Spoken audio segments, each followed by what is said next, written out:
आजकल पाकिस्तान में martial law लगने के हवाले से बहुत ज्यादा बातें की जा रही हैं। ये मार्शल लॉ क्या होता है और पाकिस्तान में कितनी मरतबा लग चुका है, आज के इस दिलचस्प वीडियो के अंदर मैं आपको कुछ बहुत अहम हकाइक बताऊंगा। मैं हूं शकील हैदर और आप देख रहे हैं बगा खोजी। नाजरीन गिरामी, हमारे मुल्क में अब तक 4 दफा मार्शल लॉ लग चुका है। इन चारों मार्शल लॉ में एक चीज कॉमन थी कि जब भी ये मार्शल लॉ लगे उस वक्त सिविल हुकूमत अपनी बेहतरीन पॉपुलैरिटी पर थी और हर मार्शल लॉ की दफा अवाम ने फौज को दिल खोल कर वेलकम किया था। मसलन 1999 में तो इतनी मिठाइयां बांटी गई थी कि लाहौर से मिठाइयां ही खत्म हो गईं, जबकि 1977 में सारी जमातों की लड़ाई में ज़ियाउल हक ने खूब फायदा उठाया और मार्शल लॉ लगाया तो लोगों ने उस मार्शल लॉ को भी खूब वेलकम किया। और फिर मार्शल लॉ के मुखालिफ कोई खास पॉलिटिकल फोर्स भी नहीं बची थी सिवाय 1977 में पीपल्स पार्टी की थोड़ी सी मजामत के। मगर फिर जुल्फिकार अली भुट्टो के गुजर जाने के बाद भी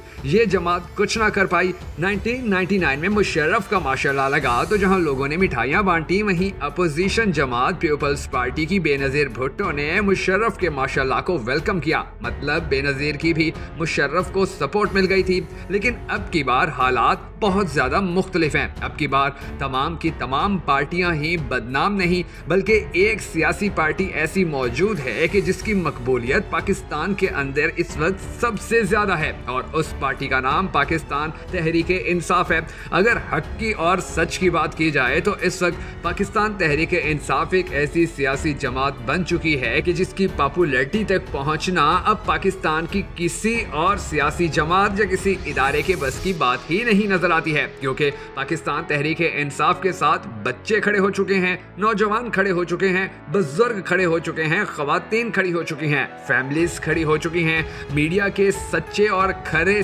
सिक्के खड़े हो चुके हैं और मीडिया के साथ साथ पाकिस्तान की यूथ एक बहुत बड़ी तादाद में इमरान खान के शाना बशाना खड़े होने के लिए बेताब है। तो ये सब बातें इस चीज के लिए काफी हैं कि पाकिस्तान के अंदर अब मार्शल लॉ लगना इंतहाई मुश्किल है, क्योंकि पाकिस्तान के अंदर पाकिस्तान तहरीके इंसाफ जैसी सियासी पार्टी मौजूद है कि जिसकी पॉपुलैरिटी टॉप पर है और बाकी तमाम पार्टीज की पॉपुलैरिटी इंतहाई कम है। हम सबको दुआ करनी है कि अल्लाह तबारक व तआला पाकिस्तान और पाकिस्तान तहरीके इंसाफ के चेयरमैन इमरान खान की हिफाजत फरमाए ताकि पाकिस्तानियों का जो रोशन मुस्तकबिल है वो यकीनी बनाया जा सके।